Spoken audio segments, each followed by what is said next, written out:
Morgan menalap Ronald yang membawa Rosa ke dalam taksi dengan ekspresi tak berdaya di wajahnya. Seandainya Morgan tahu bahwa akunnya akan menyebabkan begitu banyak masalah, dia tidak akan memberikan hadiah di studio siaran langsung Rosa, sehingga semua masalah yang terjadi belakangan ini tidak akan pernah ada. Kesalahpahaman antara Rosa dan Morgan pun semakin meruncing. Rosa kukuh percaya bahwa akun angin adalah milik Ronald, dan orang yang selalu membantunya adalah Ronald, bukan Morgan. Untuk saat ini Morgan tidak bisa berbuat apa-apa, dia tidak bisa menjelaskan pada Rosa tentang apa yang sebenarnya terjadi karena gadis itu sudah tidak mau lagi mendengar semua ucapannya. Morgan hanya bisa menaruh harapan pada Hadi untuk menemukan informasi tentang Ronald sesegera mungkin. Jika dia bisa mendapatkan kembali akunnya, maka masalah selanjutnya akan lebih mudah untuk diatasi. Tuan Muda Bahtiar, apa hubungan Anda dengan gadis itu? Tanya Chana pelan seraya berjalan ke arah Morgan. Kami berdua hanyalah teman biasa, jawab Morgan dengan lesu. Jika kalian hanyalah teman biasa, lalu apa yang barusan Anda lakukan dengan gadis itu? Saya pikir gadis itu sepertinya tidak tahu mana yang baik dan mana yang buruk, kata Chana berempati. Ketika mendengar ucapan Chana, Morgan hanya menatap wanita itu dan menghela napas pelan tanpa mengatakan apa-apa lagi. Lagi pula, apa yang terjadi antara dia dan Rosa terlalu rumit, tidak bisa dijelaskan dalam satu atau dua kalimat. Sudahlah, ayo pergi, tukas Morgan sembari menoleh ke arah Chana. Dia melihat masih banyak orang yang memandangnya seperti orang bodoh di tempat itu. Jadi lebih baik dia segera pergi. Ya, balas Chana seraya mengangguk setuju, lalu berjalan mengekor ke arah tempat dia memarkir mobilnya. Lebih dari 10 menit kemudian, Morgan dan Chana tiba di sebuah restoran yang menyajikan hidangan ala barat. Tuan Muda Bahtiar, ini adalah restoran barat terbaik di Surabaya. Tidak semua orang bisa makan di sini, hanya member yang bisa, tetapi itu pun sangat sulit untuk melakukan reservasi. Saya tadi meminta bantuan teman untuk memesan tempat buat kita, kata Chana sambil tersenyum ke arah Morgan begitu mereka turun dari mobil. Mendempar ucapan Chana, Morgan sontak memular kepalanya dan melihat ke arah papan nama restoran tersebut. Morgan sedikit terkejut saat menyadari bahwa restoran itu adalah Jacques Western Restaurant yang pernah dia kunjungi dengan Leona sebelumnya. Ya, aku pernah ke restoran ini sebelumnya, kata Morgan pelan. Chana tentu saja tercengang ketika mendengar kata-kata Morgan. Wanita itu kemudian tersenyum dan berkata, "Oh, iya. Orang kaya seperti Anda sudah pasti pernah dan tidak aneh lagi dengan restoran mewah seperti ini." Ya, balas Morgan tak antusias. Tanpa banyak bicara, dia mengikuti Chana berjalan memasuki restoran. Setelah berada di dalam restoran, Morgan melihat banyak orang mengantre. Tanpa sengaja, tiba-tiba kedua bola matanya menangkap dua sosok yang terlihat akrab di antara orang-orang yang mengantre. Ya, dia melihat Rosa dan Ronald. Saat itu terlihat Ronald tengah berdebat dengan resepsionis tentang sesuatu.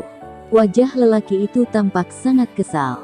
Sebelumnya, Ronald ternyata berhasil meminjam kartu keanggotaan dari orang lain dan juga meminjam sejumlah uang untuk terus memainkan perannya sebagai generasi kedua yang kaya. Setelah dia berhasil membuat pernyataan cinta yang heboh di depan umum kepada Rosa tadi, pemuda itu pun lalu memesan tempat di Jacques Western Restaurant. Saya sudah memesan tempat di sini sebelumnya. Mengapa saat saya datang ke sini sekarang Anda mengatakan tidak ada tempat? Protes Ronald kepada resepsionis meja depan. Tuan, saya sudah menjelaskan kepada Anda berkali-kali. Restoran kami memiliki tempat terbatas sekarang. Meskipun Anda sudah memesan tempat, Anda tetap harus mengantre terlebih dulu, tutur pelayan itu kepada Ronald dengan ekspresi yang terlihat mulai kesal. Tahu begitu saya tidak akan melakukan pemesanan terlebih dulu kalau ternyata saya masih tetap harus mengantre seperti ini, cetus Ronald dengan nada tinggi. Tuan, jika Anda tidak membuat pesanan, Anda mungkin bahkan tidak memiliki kesempatan untuk mengantre, sahut pelayan itu lagi sambil memandang Ronald. Ronald terdiam mendengar ucapan sang pelayan restoran. Dia memang belum pernah ke restoran tersebut sebelumnya. Jadi tentu saja dia tidak tahu bahwa Jacques Western Restaurant memiliki aturan seperti itu. Hei, apa yang kamu lakukan? Kami juga sudah memesan tempat sebelumnya, dan sekarang kami juga masih harus mengantre di sini. Jika kamu tidak mau makan di sini, cepat pergi. Kenapa kamu membuang waktu orang lain? Hardik, seorang N lain yang berdiri di belakang Ronald dengan kesal. Rosa memandang ragu-ragu ke arah Ronald, lalu berkata pelan, "Ronald, sudahlah. Ayo pergi, lagi pula semua tempat makan sama saja bagiku." "Tidak, ini makan pertama kita setelah resmi menjadi pasangan. Aku harus mentraktirmu makanan terbaik di Surabaya," tukas Ronald dengan nada sungguh-sungguh kepada Rosa. Rosa terdiam. Sorot mata indahnya tampak jelas menunjukkan ekspresi tersentuh saat mendengar kata-kata Ronald barusan. Hatinya luluh. Gadis itu pun memilih untuk tidak banyak bicara.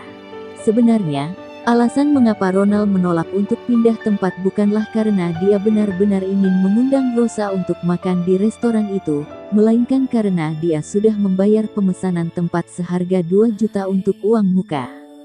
Jadi jika dia membatalkan pemesanannya, maka uang muka sebesar 2 juta itu akan hangus. Tentu saja dia tidak menginginkan hal itu terjadi. "Kalau begitu mari kita mengantre," bisik Rosa yang merasa tidak nyaman jika harus menjadi pusat perhatian hanya karena masalah itu. "Ya, kita hanya bisa mengantre sekarang. Maafkan aku, Rosa. Aku tidak tahu ada aturan seperti itu di restoran ini. Jika aku tahu, aku pasti tidak akan membawamu ke sini," kata Ronald berpura-pura. "Tidak apa-apa. Bukankah kita hanya perlu menunggu sebentar? Tidak masalah kok. Lagi pula semua orang yang ada di sini juga sedang menunggu, sama seperti kita," kata Rosa memaklumi. "Lihat sih, aku juga tidak masalah asalkan kamu tidak keberatan," sahut Ronald seraya tersenyum ke arah Rosa. Di saat yang sama, tiba-tiba sudut mata Ronald melihat Morgan yang baru saja memasuki restoran. Seketika ekspresi pemuda itu berubah. Dia mengalihkan pandangan dan menatap tajam ke arah Morgan seraya berteriak, "Hei, Morgan. Apa ada yang salah dengan otakmu? Hah? Mengapa kamu lengket sekali seperti permen karet? Kamu mengikuti kemanapun kita pergi. Apa yang kamu lakukan di sini?" Ketika Rosa melihat Morgan, ada sorot keterkejutan di matanya. Gadis itu terlihat ragu-ragu selama beberapa saat dan tidak mengambil inisiatif untuk berbicara dengan Morgan. "Siapa yang mengikutimu? Kami juga datang untuk makan. Restoran ini bukan milik keluargamu. Jadi siapapun bisa datang dan makan di restoran ini selama mereka mampu membayar, kan? Kalau kamu bisa datang, kenapa kami tidak?" balas Chana sambil membelalakan matanya. "Dia kan pemulung. Memangnya dia punya uang untuk makan di sini?" cibir Ronald. Mendengar keributan itu, orang-orang di restoran pun menoleh. Mereka melihat ke arah Morgan yang berpakaian sangat biasa. Dia benar-benar tidak terlihat seperti seseorang yang punya banyak uang dan pantas untuk makan di restoran itu, sehingga semua orang menatapnya dengan tatapan sinis penuh penghinaan. "Siapa yang kamu katakan pemulung? Apa kamu ingin ditampar lagi?" teriak Chana kesal. "Nona, mohon jangan ribut di sini. Silakan mengambil nomor antrian terlebih dulu, dan bersabar menunggu," kata pelayan seraya menatap Chana yang terlihat sangat kesal dan hendak membalas perkataan Ronald lagi. Setelah mendengar kata-kata pelayan, Chana dengan cepat melangkahkan sepatu hak tingginya ke arah pelayan, dan kemudian berkata pelan, "Saya tadi sudah membuat reservasi di restoran ini untuk jam 7.30. Petik 2. Lia, Nona. Mohon maaf, untuk sekarang ini tempatnya masih belum tersedia. Jadi kami mohon untuk bersabar menunggu antrean," tutur pelayan sambil mengeluarkan plat nomor antrean dan menyerahkannya kepada Chana. Chana tercengang ketika melihat plat nomor itu. "Semua orang di depan Anda ini juga telah memesan tempat, dan mereka semua sedang mengantre," tukas pelayan itu lagi dengan suara lembut saat melihat ekspresi Chana. Chana terlihat ragu-ragu selama beberapa saat sebelum akhirnya mengembalikan plat nomor tadi ke pelayan. Seraya berkata, lupakan saja, kita tidak jadi makan di sini. Petik 2. Baik, Nona, tetapi mohon maaf, uang muka Anda tidak bisa dikembalikan, kata sang pelayan dengan suara pelan. Tidak masalah, hanya 2 juta, kan? Ambil saja, saya tidak membutuhkannya. Saya bukan tipe orang yang takut kehilangan uang 2 juta hanya untuk mengantre di sini, apalagi berpura-pura menjadi generasi kedua yang kaya, tukas Chana sengaja menyindir Ronald. Wajah Ronald seketika terlihat merah padam saat mendengar ucapan Chana. Chana memang ingin mengajak Morgan makan malam di restoran mewah itu. Akan tetapi dia merasa akan sangat keterlaluan jika dia membiarkan orang super kaya generasi kedua seperti Morgan, yang mampu membeli villa, berdiri mengantre. Jadi Chana memutuskan untuk mengajak Morgan ke restoran lain. Tuan Muda Bahtiar, ayo pergi. Terlalu banyak orang di restoran ini, bisik Chana pada Morgan. Morgan sejenak ragu-ragu, tetapi kemudian dia berbalik untuk pergi mengikuti ajakan Chana. Lagi pula, dia juga masih kesal terhadap Rosa dan Roland, jadi lebih baik mengambil kesempatan ini untuk pergi, sehingga tak perlu lagi melihat kebersamaan mereka berdua. Namun tepat saat Morgan berbalik, seorang pria muda berjas melangkah masuk. Dia tercengang saat melihat Morgan. Tuan Muda Bahtiar, Anda ada di sini. Mengapa Anda tidak memberitahu saya sebelumnya jika Anda ingin datang ke sini untuk makan? Tanya pria berjas itu dengan sikap penuh hormat. Dia tak bisa menyembunyikan rasa terkejutnya melihat kehadiran Morgan di restoran itu. Ketika mereka mendengar kata-kata pria berjas itu, mereka semua menoleh dan melihat ke arah Morgan, dengan tatapan bingung. Ya, pria berjas yang baru saja masuk tadi tidak lain adalah Rudy, manajer Jacques Western Restaurant.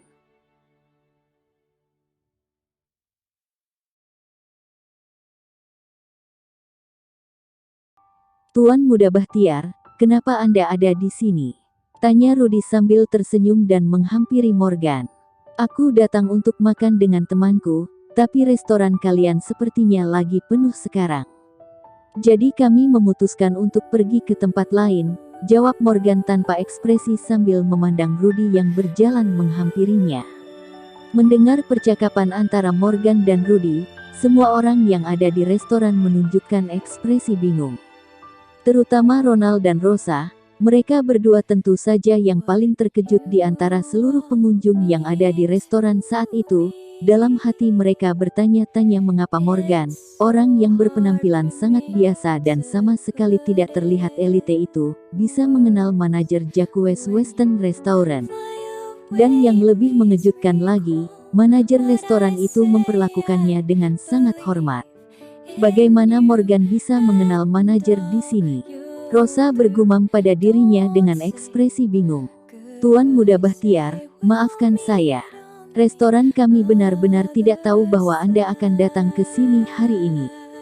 Jika kami tahu, kami pasti akan menyiapkan ruang pribadi untuk Anda sebelumnya, ujar Rudy beralasan. Tubuh sang manajer mulai berkeringat dingin ketika mendengar Morgan mengatakan bahwa dia akan pergi. Johnson adalah bos dari Jacques Western Restaurant dan Morgan adalah bosnya Johnson. Bagaimana mungkin Rudy tidak memahami hubungan di antara mereka berdua? Jadi tentu saja dia tidak berani mengabaikan Morgan sama sekali. Tidak masalah. Sama saja bagi kami untuk makan di mana saja, tukas Chana sambil melihat sekeliling dan bersiap untuk pergi. Tuan Muda Bahtiar, karena Anda sudah di sini saat ini, bagaimana saya bisa membiarkan Anda pergi begitu saja? Cegah Rudy dengan ekspresi gugup, dia berusaha menghentikan Morgan agar tidak jadi meninggalkan restoran. Tuan Muda Bahtiar, mohon tunggu sebentar. Saya akan mengirim seseorang untuk mengatur ruang pribadi untuk Anda sekarang juga. Lanjutnya, melihat sikap Rudy yang menerimanya dengan sangat hormat dan hangat, Morgan pun mengurungkan niatnya untuk meninggalkan restoran. Dia memutuskan untuk tetap berada di Jacques Western Restaurant. Para pengunjung restoran yang tengah mengantre pun menatap heran ke arah Morgan. Mereka semakin merasa penasaran melihat sikap manajer restoran yang terlihat begitu gugup menghadapi Morgan. Jacques Western Restaurant adalah restoran barat yang sangat terkenal di Surabaya. Tidak mudah bagi para P***N untuk bisa mendapatkan meja meskipun sudah melakukan reservasi sebelumnya, akan tetapi saat ini, Morgan dengan mudahnya mendapat tempat, bahkan manajer restoran itu sendiri yang turun tangan dan mengambil inisiatif mengatur ruang pribadi untuk Morgan. Bagaimana bisa manajer itu begitu menghormati Morgan? Siapa sebenarnya dia? Batin Ronald sambil memandang Morgan dengan ekspresi terkejut yang sama di wajahnya. Rudy memanggil salah satu pelayan restoran dan memintanya menyiapkan meja untuk Morgan. Setelah itu dia berbalik, lalu tersenyum ke arah Morgan, dan berkata, "Tuan Muda Bahtiar, kami telah mengatur ruang pribadi untuk Anda, silakan ikuti saya." Petik 2. Oke, balas Morgan seraya mengangguk pelan, lalu berjalan mengikuti Rudy ke arah ruang pribadi yang sudah disiapkan. Chana mengikuti Morgan dengan wajah penuh sukacita. Dia merasa bahwa dia memang memiliki banyak keberuntungan dan merupakan kehormatan baginya untuk bisa pergi makan malam dengan orang-orang seperti Morgan.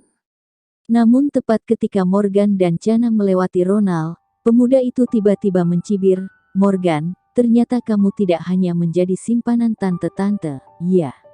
Apakah kamu juga menjadi simpanan pemilik restoran ini?" Mendengar kata-kata Ronald, semua tamu di restoran pun kembali tercengang.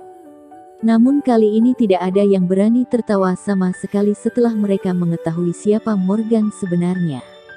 Morgan melirik Ronald sejenak lalu berkata dengan ekspresi wajah dingin, "Keluarkan orang ini dari sini." "Baik, Tuan Muda Bahtiar," sahut Rudy sambil mengangguk. Morgan kemudian membawa Chana masuk ke ruang pribadi. Setelah melihat Morgan pergi, Rudy berteriak kepada penjaga keamanan di pintu, "Penjaga, jangan diam saja. Segera usir orang ini keluar dari restoran." Mendengar perintah Rudy, beberapa penjaga keamanan langsung mendatangi Ronald. "Hei, apa-apaan ini? Kamu, apa yang kamu lakukan? Aku member di restoran ini. Apakah kalian akan mengusirku?" teriak Ronald gugup saat melihat beberapa penjaga keamanan mengepungnya. "Oh, ya, Anda member restoran kami. Mengapa saya tidak pernah bertemu Anda?" tanya Rudy sambil memandang Ronald di depannya dengan tatapan penuh kecurigaan. Karena persyaratan keanggotaan Jacques Western Restaurant sangat ketat, mereka semua harus melalui persetujuan yang sangat profesional. Pada dasarnya, Rudy mengetahui informasi setiap member, sehingga dia dapat memiliki metode penerimaan yang berbeda ketika menghadapi tamu yang berbeda. "Ini kartu memberku," teriak Ronald lantang. Dengan tergesa-gesa, dia mengeluarkan kartu member yang dipinjamnya untuk membuktikan identitasnya, tetapi dia tidak tahu bahwa sebenarnya itu adalah tindakan yang sangat bodoh. "Bolehkah saya melihat kartu member Anda?" kata Rudy dengan lembut. "Tentu saja." Ronald langsung menyerahkan kartu membernya kepada Rudy. Setelah menerima kartu member Ronald, Rudy menyerahkannya langsung kepada pelayan dan berkata dengan suara tegas, "Cepat periksa informasi identitas kartu member ini." Petik 2. "Baik, Pak," jawab sang pelayan seraya mengangguk, kemudian memasukkan kartu member tersebut ke dalam card reader. Wajah Ronald seketika berubah saat mendengar perkataan Rudy, karena semua orang tentu akan tahu bahwa kartu member itu adalah kartu pinjaman. Khawatir identitasnya akan terungkap, Ronald pun mengajak Rosa untuk segera meninggalkan restoran. "Rosa, ayo kita pergi," ucapnya pelan seraya menarik tangan Rosa. "Oke." Rosa mengangguk cepat dan bersiap meninggalkan restoran bersama Ronald. Akan tetapi pada saat itu juga, Rudy tiba-tiba mengulurkan tangan dan menghentikan Ronald. "Anda tidak bisa pergi sekarang," ucapnya tanpa ekspresi. "Kenapa aku tidak bisa pergi?" tanya Ronald tergagap. "Karena kami perlu memastikan identitas Anda terlebih dahulu," jawab Rudy dengan nada yang sangat tenang. "Pak Rudy, kartu keanggotaan ini milik Tuan Muda dari grup Sentosa," papar sang pelayan yang memeriksa kartu milik Ronald tadi dengan suara yang nyaris terdengar hingga ke seluruh ruangan restoran. Begitu mendengar laporan dari bawahannya tersebut, Rudy pun menatap Ronald dengan tatapan dingin tanpa ekspresi seraya berkata dengan nada mencibir, "Saya pernah bertemu dengan tuan muda dari grup Sentosa.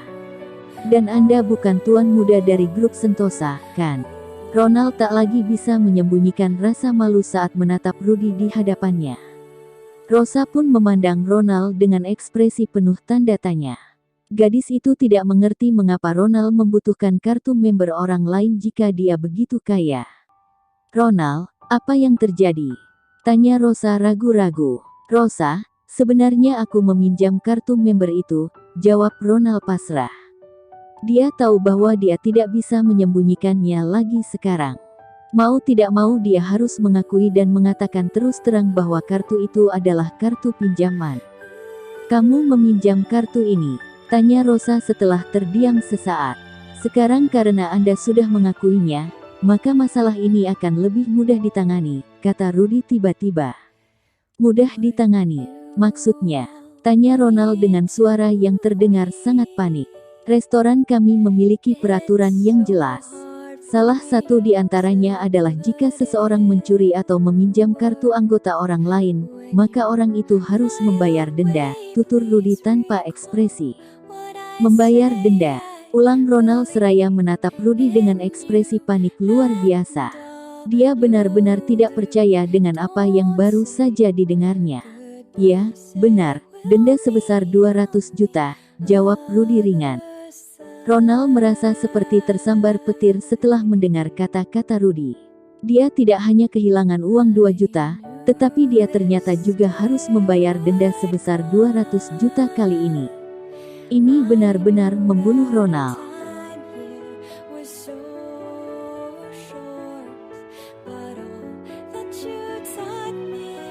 Demi mempertahankan citranya sebagai generasi kedua yang super kaya di hadapan Rosa, Ronald bersusah payah meminjam kartu anggota Jacques Western Restaurant milik temannya. Tadinya Ronald mengira dia bisa membuktikan identitasnya dengan mengeluarkan kartu anggota tersebut, tetapi ternyata dia salah. Tidak pernah terpikirkan oleh pemuda itu bahwa setiap kartu anggota Jacques Western Restaurant mencatat informasi lengkap mengenai pemegang kartu yang bersangkutan. Lebih parahnya lagi, Jacques Western Restaurant ternyata secara tegas juga menetapkan denda sebesar 200 juta siapa saja yang meminjam atau mencuri kartu anggota orang lain. Akhir-akhir ini Ronald sering memberikan sejumlah hadiah di studio siaran langsung milik Rosa agar bisa lebih dekat dengan gadis itu. Meskipun tidak memiliki banyak uang, tetapi dia rela mengeluarkan jutaan setiap hari, termasuk secara khusus menyewa BMW dan jas mahal hanya untuk menarik perhatian Rosa. Semua uang itu sebagian besar didapatkan dari hasil meminjam ke hampir semua teman-temannya. Dengan hutang sebanyak itu dan ditambah denda 200 juta, Ronald tidak bisa membayangkan dari mana dia bisa mendapatkan uang untuk membayar semuanya. "Setelah Anda membayar denda, baru Anda bisa pergi," tegas Rudy dengan wajah tanpa ekspresi. Ronald tentu saja tercengang mendengar ucapan manajer restoran itu. Dia berusaha memutar otak untuk mengatasi situasi yang tengah dihadapinya. "Kenapa aku harus membayar denda itu? Kalau aku tidak mau membayarnya, kamu mau apa?" tanya Ronald memberanikan diri. "Tentu saja kami tidak akan melakukan apapun kepada Anda, tetapi jika Anda tidak membayar denda, restoran kami akan membatalkan kartu anggota ini," jawab Rudy dengan nada tenang seraya menyipitkan matanya. Ronald kembali terkejut mendengar jawaban Rudy. Sepertinya situasi bukan makin membaik malah semakin runyam. Kartu anggota yang dia pinjam itu adalah kartu anggota milik salah satu generasi kedua yang sangat kaya di kelasnya. Jika pemiliknya itu sampai tahu bahwa kartu anggotanya telah dibatalkan, dia tidak akan pernah melepaskan Ronald. Kartu keanggotaan Jacques Western Restaurant adalah sesuatu yang tidak bisa dibeli orang biasa dengan uang. Ronald memandang Rudy sambil mencari kata-kata yang tepat untuk diucapkan agar tidak membuat masalah menjadi kian rumit. "Aku sedang terburu-buru ketika aku keluar tadi. Aku tidak membawa begitu banyak uang. Bisakah aku memberikannya lain hari?" tukas Ronald, mencoba bernegosiasi. Anda dapat menggesek kartu Anda secara langsung sekarang, atau saya dapat meminta pegawai saya untuk menarik uang dari bank bersama Anda, kata Rudy seraya tersenyum. Ronald tak bisa menyembunyikan rasa malunya di hadapan manajer Jacques Western Restaurant itu. Dia tidak tahu harus berkata apa lagi. Yang pasti dia tidak bisa mengeluarkan uang sama sekali karena dia memang tidak memiliki uang sebanyak itu. Rosa pun terlihat mulai khawatir ketika melihat perubahan ekspresi di wajah Ronald. Bagaimanapun, di mata gadis itu, Ronald adalah angin yang terkenal, yang dengan mudah menghasilkan puluhan juta di studio siaran langsungnya. Jadi tidak mungkin rasanya jika dia tidak dapat membayar denda sebesar 200 juta saat itu juga. Ada satu hal lagi yang mengganggu pikiran gadis itu, yakni jika memang Ronald bukan anggota Jacques Western Restaurant, mengapa dia membawa dirinya ke restoran itu untuk makan bersama? Rosa mulai merasa ada sesuatu yang mencurigakan dari apa yang dilakukan Ronald. Di saat yang sama, tiba-tiba Ronald menoleh dan berkata kepada Rosa, "Rosa, apa kamu membawa uang? Kalau kamu bawa, bisakah tolong serahkan uang itu untukku terlebih dahulu? Nanti setelah aku mengambil kartu bankku di rumah, aku akan mengembalikan uangmu." Setelah mendengar kata-kata Ronald, semua tamu di restoran seketika menunjukkan sikap mencemooh. Bagaimanapun, sebagian besar orang yang bisa makan di tempat-tempat seperti Jacques Western Restaurant adalah orang kaya, dan semua orang berpikir bahwa Ronald dan Rosa juga orang-orang kelas atas. Jadi ketika mereka melihat bahwa Ronald dengan tidak tahu malunya meminjam uang dari seorang gadis, mereka tentu saja memandang rendah Ronald. Akan tetapi Ronald tidak peduli dengan apapun pandangan orang tentang dirinya saat ini. Yang pasti, dia hanya ingin membayar denda dengan cepat dan membawa Rosa pergi dari tempat itu. Rosa pun ternyata tidak menolak permintaan Ronald. Dia segera mengeluarkan kartu bank dari tas, lalu menyerahkannya kepada Rudy, seraya berkata dengan suara pelan, "Saya akan membayar dendanya." Rudy melirik ke arah Rosa, lalu mengambil kartu bank yang disodorkan gadis itu. Tanpa berkata apa-apa lagi dia langsung berjalan ke arah meja kasir dan menggesek kartu itu senilai 200 juta. Usai membayar denda, Ronald menghela napas panjang dan langsung mengajak Rosa keluar restoran. Setelah meninggalkan restoran, Rosa menghentikan langkahnya sejenak, lalu dengan ragu-ragu dia bertanya pelan kepada Ronald, "Ronald, apakah kamu menyembunyikan sesuatu dariku?" Petik 2. Apa yang aku sembunyikan darimu? Ronald balik bertanya dengan ekspresi pura-pura bingung. "Rosa, kamu tidak meragukanku hanya karena aku meminjam 200 juta darimu, kan? Seperti yang kukatakan tadi, aku hanya lupa membawa kartu bankku ketika aku pergi keluar. Aku pasti akan mengembalikan uang itu padamu," lanjutnya. "Aku tidak bermaksud begitu," tukas Rosa cepat. "Jadi, apa maksudmu tadi?" "Aku hanya ingin tahu apakah ada sesuatu yang terjadi padamu. Jika memang ada sesuatu, kamu bisa memberitahuku," balas Rosa. Dia merasa bahwa Ronald hari ini benar-benar sedikit aneh, dan dia melihat ada perbedaan sikap yang sangat mencolok antara Ronald dan angin. "Jangan khawatir, aku tidak punya masalah apapun. Ayo kita makan di restoran lain," tukas Ronald seraya menghela napas lega karena Rosa tampaknya tidak lagi curiga.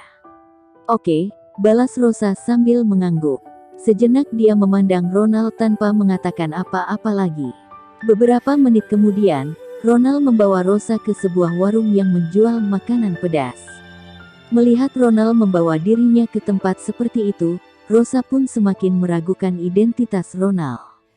Meskipun apa yang harus dimakan tidak terlalu penting bagi Rosa, tetapi dia berpikir bahwa jika Ronald benar-benar generasi kedua yang sangat kaya, bagaimana dia bisa membawa dirinya pergi makan ke tempat seperti itu?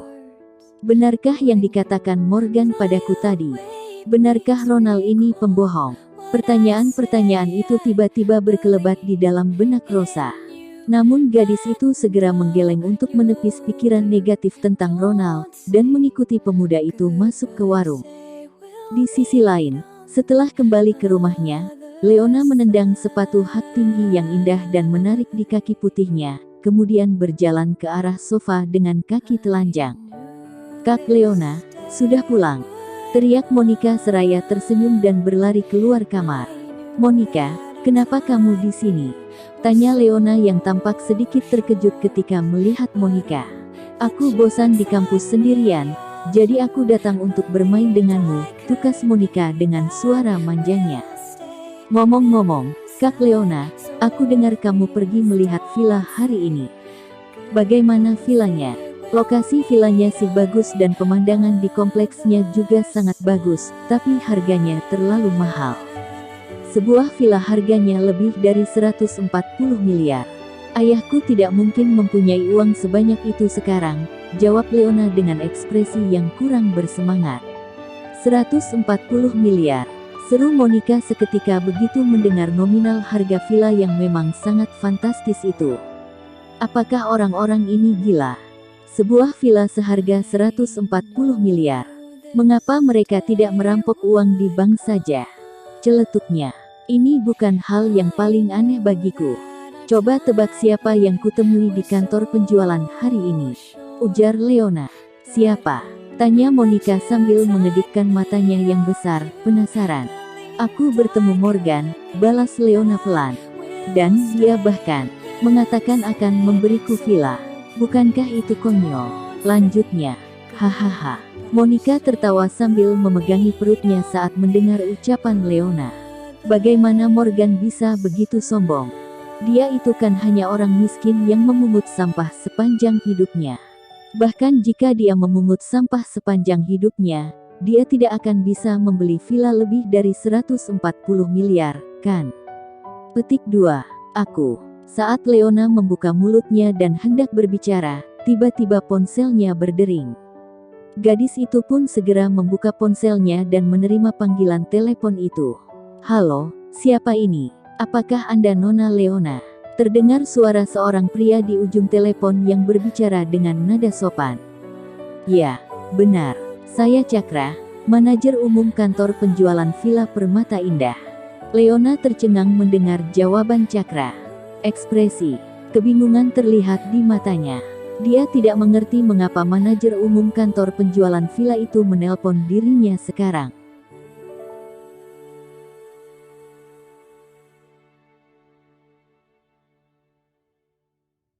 Setelah Leona tahu bahwa orang yang meneleponnya adalah Cakra, manajer umum dari kantor penjualan Villa Permata Indah, sorot mata indahnya terlihat sedikit kebingungan. Sejenak gadis itu tampak ragu-ragu, sebelum akhirnya dia membalas dengan suara pelan, "Ya, Pak Cakra, ada yang bisa saya bantu?" "Nona Leona, apa Anda melihat villa di kantor penjualan kami hari ini?" tanya Cakra sambil tersenyum. Leona tidak bereaksi sampai dia mendengar ucapan Cakra. Barusan. Pasti karena dia pergi ke kantor penjualan untuk melihat villa hari ini, maka Cakra ingin bertanya bagaimana tampilan villanya dan kapan dia bisa membelinya. Leona sudah melihat banyak villa hari ini, dan tentu saja dia telah menerima banyak panggilan seperti itu. Tapi ini pertama kalinya Leona dihubungi langsung oleh manajer umum seperti Cakra melalui telepon. "Ya, saya pergi ke kantor penjualan Anda sore ini. Villa Anda memang sangat bagus, tetapi saya belum berencana untuk membelinya sekarang. Jika saya ingin membelinya suatu hari nanti, saya akan menghubungi Anda lagi. Terima kasih," sahut Leona malas. Setelah Leona mengatakan itu, dia memutuskan untuk menutup telepon. "Nona Leona, tunggu dulu, Anda salah paham. Saya menelepon bukan untuk menanyakan kapan Anda akan membeli villa tersebut," tukas Cakra cepat. "Anda tidak ingin menanyakan kapan saya akan membeli villa. Lalu kenapa Anda menelpon saya? Atau Anda ingin menanyakan bagaimana sikap staf di kantor penjualan Anda? Bagaimana mereka melayani para calon pembeli, begitukah?" berondong Leona dengan nada bicara yang terdengar sedikit sinis. "Bukan, Nona Leona. Anda salah sangka. Begini, saya menelepon hanya untuk memberitahu Anda bahwa seseorang telah membeli villa yang Anda sukai tadi dan memberikannya kepada Anda. Saya hanya ingin menanyakan apakah Anda bisa datang dan menandatangani kontrak pembelian villa tersebut, papar Cakra sambil tersenyum. Kedua bola mata Leona melebar seketika begitu dia mendengar apa yang diucapkan Cakra. Seseorang membeli villa yang saya suka dan memberikannya pada saya. Anda tidak sedang bercanda, kan? Villa itu harganya lebih dari 140 miliar, Pak. Mana mungkin ada orang yang mau memberikannya cuma-cuma, balas Leona dengan ekspresi terkejut sekaligus curiga. Nona Leona, saya tidak bercanda. Apa yang saya katakan itu benar. Sekarang Anda hanya perlu membawa KTP dan menandatangani kontrak pembelian villa tersebut di kantor kami, kata Cakra, berusaha meyakinkan Leona. Sejenak Leona merasa ragu-ragu dan terdiam selama beberapa saat sebelum akhirnya dia berkata dengan nada ketus, tipuanmu ini terlalu mudah. Bagaimana bisa seseorang memberikan villa tanpa alasan? Aku tidak bodoh, dan aku tidak bisa dibodohi. Setelah mengatakan itu, Leona langsung menutup telepon seraya menggerutu sendiri. Sekarang kantor penjualan villa benar-benar tidak profesional. Baru sore tadi aku pergi melihat-lihat villa di sana, dan tiba-tiba malam ini sudah ada telepon penipuan. Tentu saja Leona menyangka orang di kantor penjualan telah membocorkan nomor ponselnya, dan dia pun mengira Cakra adalah penipu yang berpura-pura menjadi manajer umum kantor penjualan villa Permata Indah. Pertama, pria itu memang mengatakan bahwa ada seseorang yang ingin memberikan villa untuk dirinya, tetapi kemudian dia pasti akan meminta Leona untuk membayar segala macam biaya lainnya. Modus penipuan seperti itu sebenarnya sudah biasa, dan tidak sedikit korban di masyarakat yang telah tertipu. Kak Leona, kenapa? Apa yang terjadi? Tanya Monica sambil tersenyum setelah melihat Leona menutup telepon. Tidak ada, hanya modus penipuan, jawab Leona dengan tenang. Dia terlihat sama sekali tidak ingin menanggapi pembicaraan tentang panggilan telepon tadi. Tadi aku sempat mendengar bahwa ada seseorang yang membelikan villa untukmu. Benarkah? Tanya Monica penasaran. Ya, villa itu bernilai lebih dari 140 miliar. Bagaimana mungkin seseorang membelinya untukku dengan cuma-cuma? Tukas Leona seraya menghela napas pelan. Belum tentu. Bukankah Morgan bilang dia akan membelikan villa untukmu? Mungkin saja memang dia yang membelinya dan memberikannya untukmu, canda Monica sambil tersenyum. Monica, bisakah kamu berhenti bercanda denganku sekarang? Dia kan cuma mahasiswa miskin. Semua orang juga tahu itu. Bagaimana mungkin orang miskin macam dia bisa punya uang untuk membeli villa itu? Balas Leona dengan ekspresi yang terlihat sangat malas. Kak Leona, bagaimana jika sebenarnya Morgan adalah generasi kedua yang relatif kaya tapi berpenampilan sederhana? Bisa jadi pria itu hanya pura-pura saja mengambil sampah di kampus pada hari biasa, tetapi pada kenyataannya, dia itu sebenarnya sangat kaya. Dan pada saat dia tahu bahwa kamu suka villa itu, dia lantas membeli villa tersebut untukmu hari ini. Meskipun Monica mengatakan demikian, sebenarnya dia sendiri juga tidak percaya bahwa Morgan benar-benar membeli villa untuk Leona. Dia dan hampir semua orang yang mengenal Morgan, tahu bahwa pria itu hanyalah seorang pemuda yang miskin dan pecundang yang malang. Monica, apa maksudmu? Kamu tidak sedang mengolok-olok Morgan, kan? Morgan itu hanya sedikit miskin, dan sebenarnya dia itu tidak seburuk yang kamu katakan, kata Leona pelan. Dia tidak seburuk yang kukatakan.